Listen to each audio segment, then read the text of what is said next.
Episode 16 The Swamp and the Grace of God. The new painting in the temple of the teacher at first glance looked creepy.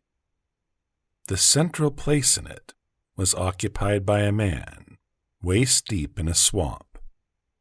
The lower part of him was covered with toothy monsters. They entwined around his legs with their bony arms and slimy tentacles, preventing him from finally getting to the surface. The man stretched up his arms, froze with an expression of extreme suffering on his face, and from the upper part of his body, from his hands, from his neck, and from his head, brown slime was dripping.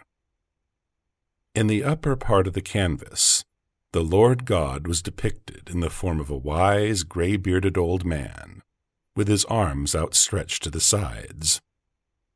He looked at the man with compassion, with a willingness to accept him and save him from the vile monsters. Radiance came from the figure of God in heaven, and bright rays illuminated the world, filling it with goodness and love. The students quieted down, looking at the artist's work. The man striving for God, the monsters, the grimace of pain, the hands helplessly stretching up, the slime flowing from the body, and at the same time, God giving grace. All this stirred the feelings of the viewers, caused empathy, aching longing in the soul, yet at the same time, hope for salvation. When the keeper of the knowledge entered the hall, the students were set up for a spiritual search, and they already had questions that needed answers. "Beloved teacher, we have a new painting," one of the students respectfully addressed him, a middle-aged woman with high cheekbones and expressive, transparent green eyes. "Tell us, please, what does it symbolize?" The sage greeted the students, looking at them warmly, smiled at the woman, and began to speak. God is depicted at the top, and below is a filthy swamp where various monsters live. A person swims at the bottom all the time, and does not even suspect that there is fresh air above. He lives with monsters who constantly bite him and drink his blood. And then one day he decides to see what is there above. And then he emerges from this swamp. Streams of dirt and feces flow down from him, and he sees that there is fresh air, sunlight, and clouds above, that the loving God is above, who wants to help him to be saved. But the leeches and larvae have clung to him and are dragging him back to the bottom. And every spiritual person is in this position. "And spiritless people?" asked another student, a very young, fragile girl, looking at the master with wide-open gray eyes. "A spiritless person floats in the feces and does not even suspect that there is fresh air and sun above," the keeper replied. And empathy and bitterness from this understanding flashed in his voice. He does not believe that there is anything on the surface. He wants to settle down in the very swamp where he lives and tries to build a house there, thinking about how to negotiate with the leeches and monsters so that they bite less and drink less blood. But a spiritual person has already realized that there is a way out, that fresh air and another life with God are above. And now he is already emerging from the sewage, but it is difficult for him. The larvae and the leeches pull him back. The keeper finished and nodded to the student, who just at that moment raised his hand and was about to say something. Great sage, may I give an example? He asked, stepping forward, and after waiting for the teacher's approval, began his story. I have an older brother, Dennis, and I explained it all to him about another life on the surface, and he has already begun to emerge from all this. The man sighed, pointing to the lower part of the picture with the edge of his palm. But then all his compassionate relatives surrounded him like these very leeches and began to pull him to the bottom again. His wife, mother, grandmother, and so they all piled on him at once and dragged him back into the swamp. And how did it happen? One of the students asked with concern. He entered a university, got married in his last year, then started working 2 jobs. Mark continued the story. While he was studying at the university, we had lessons. Then it turned out that he wasn't getting enough money at the factory, and his wife began to convince him to work part-time as a street cleaner. Then perestroika began, and the factory was closed. And Dennis kept telling me before that, "Don't do anything stupid. Your yogis will run away tomorrow like cockroaches, and the factories will stand forever." Saying this phrase, Mark depicted the pathos and pomposity with which his brother claimed this, shaking his index finger, extended upwards, in an edifying gesture. It looked so funny that the laughter of the students was heard in the hall. I remember he was so sure of it that he told me with such pride, "The factory is stability. This is confidence in the future, which will always be. And what is your yoga? Pampering. It's not serious." How sincerely he was convinced of this. And then his factory was shut down. That's how solid his stability turned out to be. The man chuckled, and a light breeze of laughter swept through the hall again. And then he went to the market to sell clothes, and there he stood for 12 hours, Mark continued the story. And instead of sublime impressions, he began to receive negative lower emotions, both in the market and in the family. His wife was constantly nagging him that he couldn't earn money. She would say, "Look, the neighbor earned 3 kopecks more than you, and you just can't." Mark finished with sad irony, exaggerating and highlighting the intonation of these 3 kopecks as something insignificant, but very important for Dennis's wife, who was completely in the thrall of illusions. There was also an ironic expression on the faces of the other students, who were closely following Mark's story, which spoke of their understanding and assessment of the situation from the point of view of people who had already risen a little to the surface and had the opportunity to see what was happening more realistically and sensibly. The keeper of the knowledge shook his head. His look said that the situation described by Mark was not a rarity, but rather a pattern.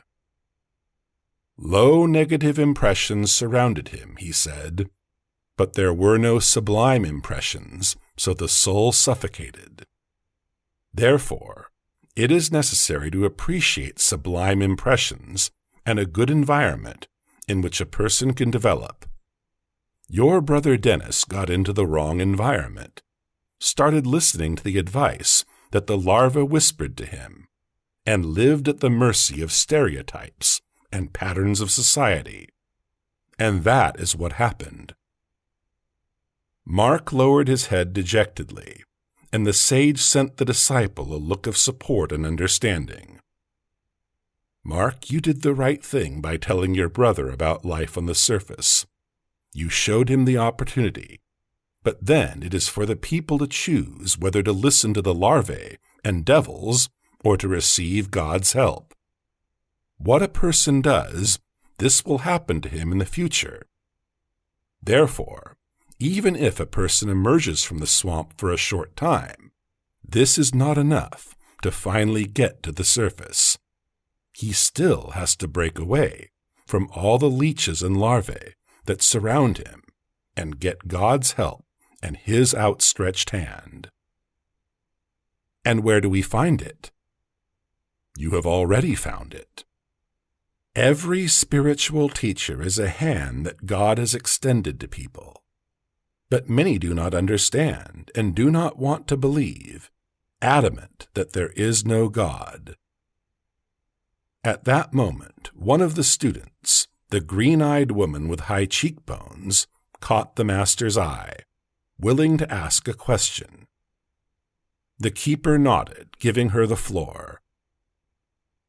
Beloved teacher, and what exactly allows a person to surface, to understand that there is something there, above the dung swamp? She asked. It turns out that not everyone has such an opportunity. Everyone who wanted to find out has the opportunity, the keeper answered softly, emphasizing the word wanted with intonation, making it clear that this was the most important and necessary thing. If he wants to, then he can surface and see this divine light. And I also have a similar example, said a student named Maria, a beautiful short woman with soft, ordinary features. My father became an alcoholic because his mother nagged him, saying, "Look, you don't earn money. The neighbor always makes extra money on the side. He buys something cheap and sells it expensive. And what do you do?" Maria so vividly depicted the intonation of her mother that it caused a slight laugh among the other students. The woman also smiled and continued. And my father did not have an entrepreneurial streak. He was rather an intellectual. He began to develop a hypothesis on how to win in the lottery. He calculated, using the theory of probability, and how often the same numbers occurred. I remember it so clearly as he sat in front of the TV and wrote out the numbers that had already occurred on a piece of paper. He thought that other numbers would be in the next draw, since the probability of this was higher according to this theory. Then he went to the kiosk and selected tickets with these numbers, then checked again, and filled the paper with formulas again. And that's what all his energy was spent on. That's how he chose the path to happiness. Can you imagine? Maria smiled again, realizing the absurdity of such an occupation. A rumble swept through the hall.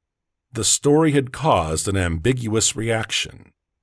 On the one hand, the students, like Maria herself, understood the severity of the situation of a person stuck in the swamp and empathized with him. But on the other hand, they already knew what was above the swamp and therefore saw the situation from a different angle, all of its ridiculousness, as if it was a comedy of delusions. He devoted a lot of time to this, did some numerical calculations, the student continued, but of course he never won. His wife continued to nag him, since his actions did not bring any money, and he did not want to make any other efforts to get rich. And then he couldn't stand it, and found a way out. The irony flashed in the woman's voice again. He started drinking. Then he started to have a devil-may-care attitude, and no longer paid attention to his wife's cries that he did not earn enough. He drank and he felt good. And she continued to reproach him, saying, "If you weren't drinking, you would have already been able to become the head of the shop." To which he answered her, "Why should I? I drink, and I feel like I'm the head of the factory." That's how he found a way out of this situation. Maria uttered the last sentence with sadness, fell silent, and looked unblinkingly at the canvas. But it was clear that she was looking inside it, as if staring into the distance. That is why people run away from reality into the world of alcohol and drugs, and there they create illusions for themselves, where they have everything they need, said the sage. Your father was also surrounded by negative impressions and could not escape from them, said the keeper, in a measured, deep voice, in which was support, amazing peace, and power. Therefore, we must appreciate sublime impressions, if they exist, and discover the right environment in which a person can develop.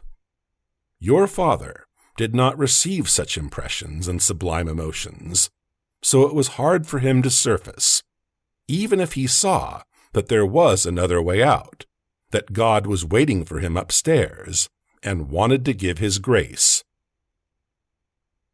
Teacher, what is surfacing? Maria asked, reflecting on the words of the sage. What does it mean if you look deep into it? What is it manifested in? And what way do you think it can manifest itself in? He looked questioningly at the woman, shifted his gaze to the other students, and paused a little, to give them the opportunity to come to an answer themselves. For example, a person can listen to divine chants, suggested a stocky guy with a neatly trimmed beard. Yes, Alan, that is right. This is one of the possibilities. The keeper praised the student. If a person started listening to divine chants, he would experience sublime emotions and tune in to the higher planes, and he would have already known this secret. Teacher, but if a person surfaces, why does he plunge back into this swamp so often? Alan asked again. He rejects this knowledge, falling under the influence of public opinion. He listens to what his mother, his wife, his neighbor, and his boss at work say. And after listening to all this, he ceases to trust and begins to consider spiritual teacher sectarians, so he returns back to his filth and leeches. And the people around him all the time tell him how to live, and he strives to be like everyone else so that everything is as it should be. He is just afraid to live differently. He thinks, if I start experiencing sublime emotions, I will be kicked out of work. I will not buy a car, and I will not finish building the garage. And he worries about how he will continue to settle in his swamp. The keeper of the knowledge paused, and at that moment a girl with a neat short haircut and a pretty blush on her cheeks raised her hand. Teacher, but why does a person who has already seen the divine light and knows that there is another life above want to voluntarily return to this lower world? She asked, with genuine incomprehension. Is he really better off with these leeches and larvae that are constantly gnawing at him? Yes, Victoria. It also happens that it is because of these leeches and larvae that a person begins to slowly see clearly and understand where he is, the sage replied. That is why God planted these most toothy and slimy monsters in the swamp, so that they sting him and give him a hard time. Do you understand? The keeper looked at the girl questioningly. Therefore, a person can already begin to strive for the light, and if there were no such larvae, he would have continued to rummage in the dirt and sewage, building some plans, and whatever else he can make of it and how. The girl listened intently to the keeper, thought about it, and immediately asked another question. Teacher, so it turns out that the swamp is a dream, identification, negative emotions, the larvae that cling and provoke us to all this? That is right, the sage nodded approvingly. Yes, the larvae provoke constantly, but it is necessary for the person himself, because if he had not suffered in the swamp, he would not have wanted to escape, so he would have fallen asleep there and would have lain there until his death. and so they bite him. They do not leave him alone. And then he can start to break out. He must make an effort to break out of this swamp. And what kind of efforts are these? Victoria asked again.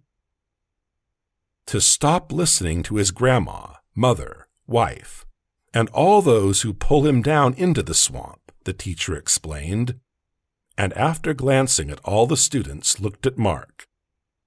If your brother had stopped listening to his relatives, then he would have started struggling. The swamp engulfs, but a person must overcome this attraction. Due to this, his will and awareness develop, because if he surfaced too easily, he would not be able to resist the force of the swamp and would drown in it again. And if his will and consciousness have already developed, then he will not drown so easily. The students quieted down and listened to the teacher with the greatest attention possible, and when he finished explaining, Alan came forward again, the stocky, bearded guy who had already participated in the conversation today. Great sage, thank you for the clarifications, he said, looking at the sage with trepidation. I want to ask, if the position of a spiritual person is just like in this picture, he is half in a swamp, but reaches for the light, then some people in this position go to the bottom again, like Dennis, and only a small number can escape. What does it depend on, whether a spiritual person will drown or swim out? A person must have a very strong desire to escape, some strong motive, said the keeper of the knowledge. Or he has already suffered and can no longer suffer. This is also a motive, but for spiritless people. Or he just wants light, sublime emotions and impressions. This is already an advanced soul. And then a person already begins to break out of it all. The keeper paused, took another look at the picture of the spiritual man who got out of the swamp, and spoke again. When I was little, I found my grandfather's radio.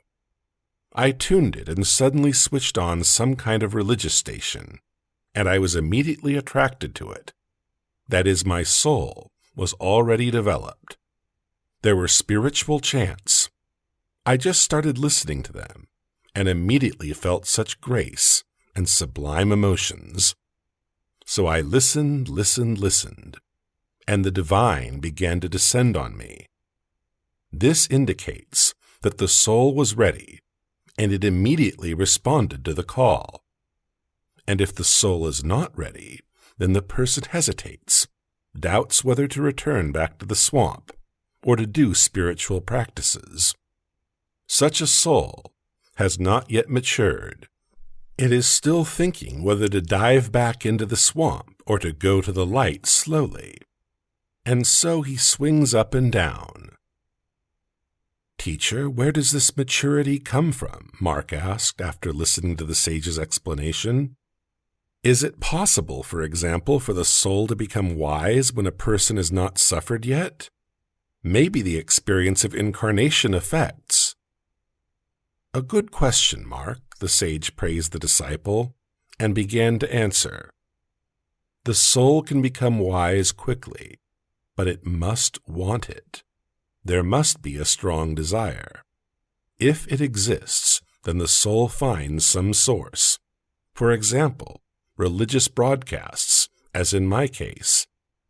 And then, for example, I also read atheistic books, because at that time there was no religious literature at all.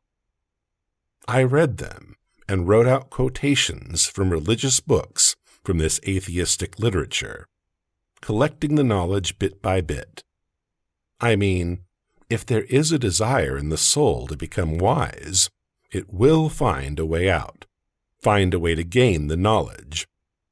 And if the desire is weak and unstable, then the person will surface and dive back, and so on constantly, up and down.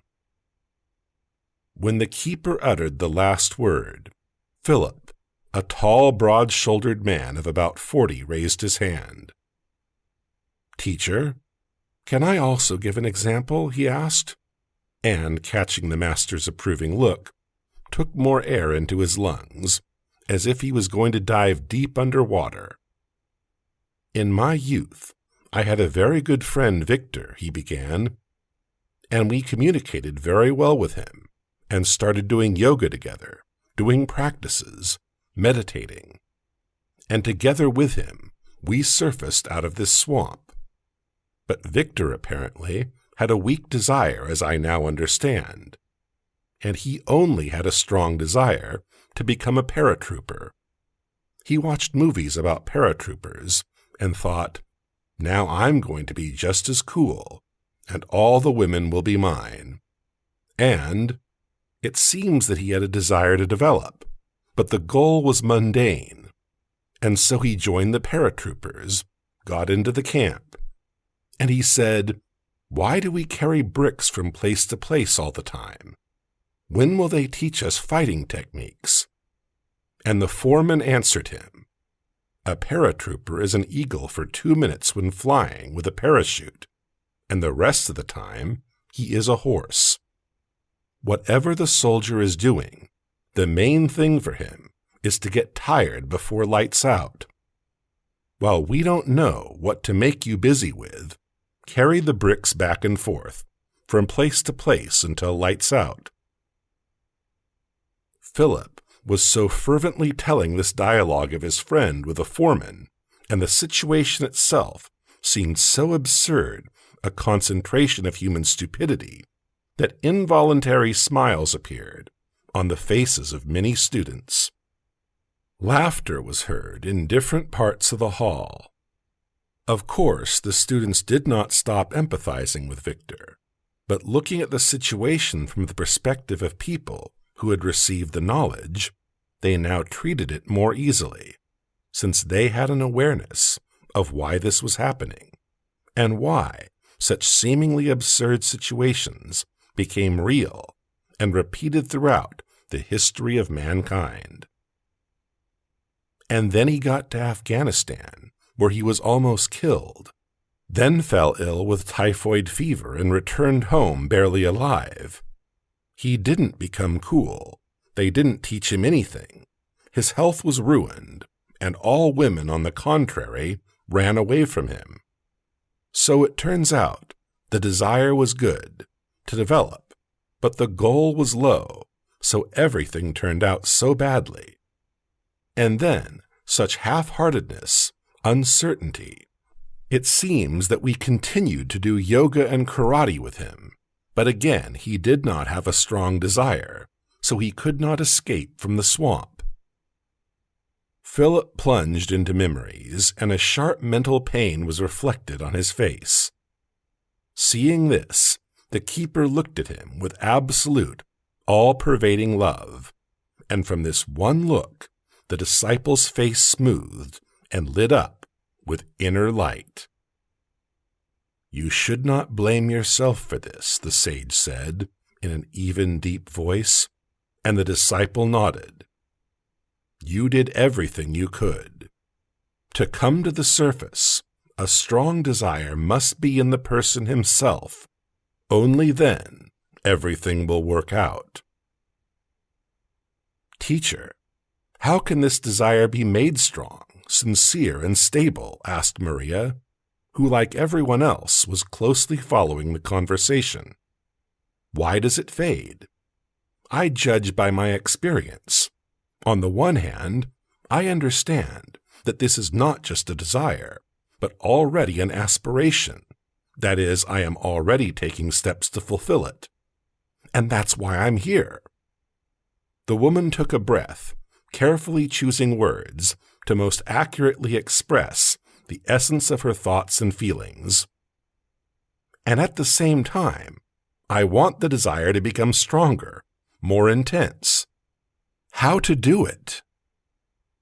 After listening to the student's question, the sage readily began to explain. "Maria, that is what impressions are for," he replied. The emotional center is responsible for our desires. Therefore, in order for the desire to flare up, we must receive impressions. Teacher, where do we get these impressions for the emotional center? The woman clarified. They come from art, the keeper of the knowledge answered simply and unequivocally. Art nourishes the emotional center. For example, divine chants. If they play in the background and no one listens to them, or if people are lost in thoughts, then the chants will pass unnoticed for a person, and he will not understand their meaning or experience sublime emotions.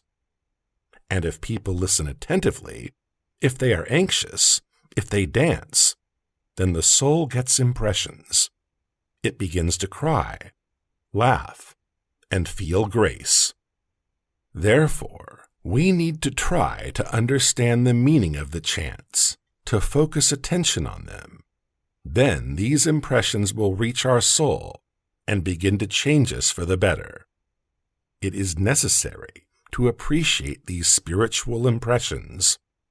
When we get a lot of them, the desire begins to flare up, and we gradually surface. The final words of the keeper of the knowledge sounded solemnly, summing up today's spiritual conversation. The students' views were burning with inspiration, for they had just touched the sacred knowledge, and they needed to comprehend everything and come to important realizations.